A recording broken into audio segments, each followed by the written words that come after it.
Greetings and welcome to the Astronomy Picture of the Day podcast. Today's picture is titled Supernova Remnant Cassiopeia A. So, what do we see here? Well, here we see a picture of the supernova remnant known as Cassiopeia A. And the naming means that it is the strongest radio source in the constellation of Cassiopeia in the northern sky.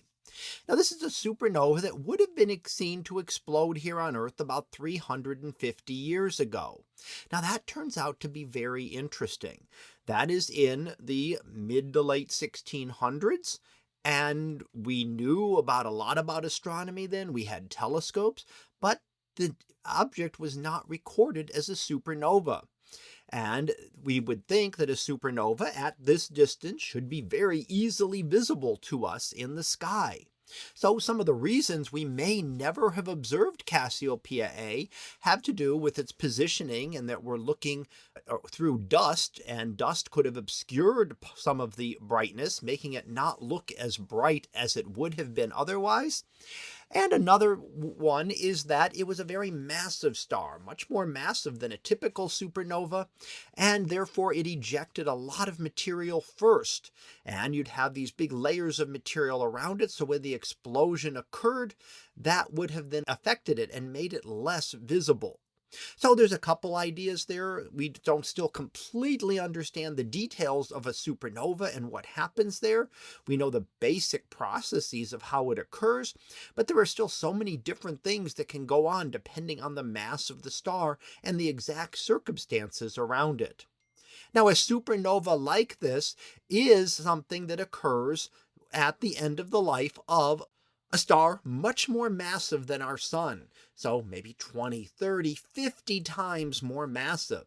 And it has a lot more energy, a lot more gravity. It can compress things harder at its core and eventually can fuse heavier elements, and it can fuse up to a core of iron. Now, iron is the most tightly bound element, so when you build up a core of iron, there is no way to get energy out of it anymore. You can only suck energy out of the star. So as iron starts to fuse, the entire star becomes unstable and implodes, and then rebounds outward, exploding outward, giving us the supernova remnant that we see. And this is the expansion that has then occurred over the last 350 years.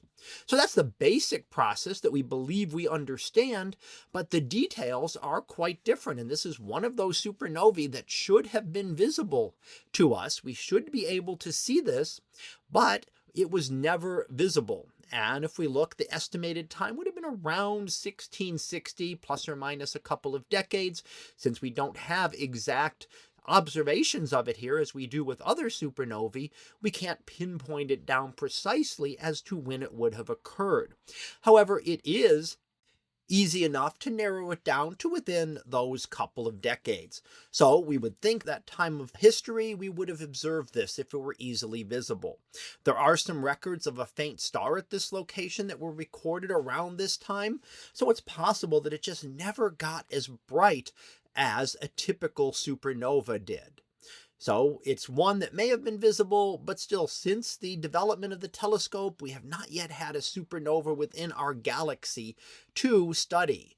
The closest one we had was back in 1987, when supernova 1987A exploded within the Large Magellanic Cloud, a satellite galaxy of our Milky Way.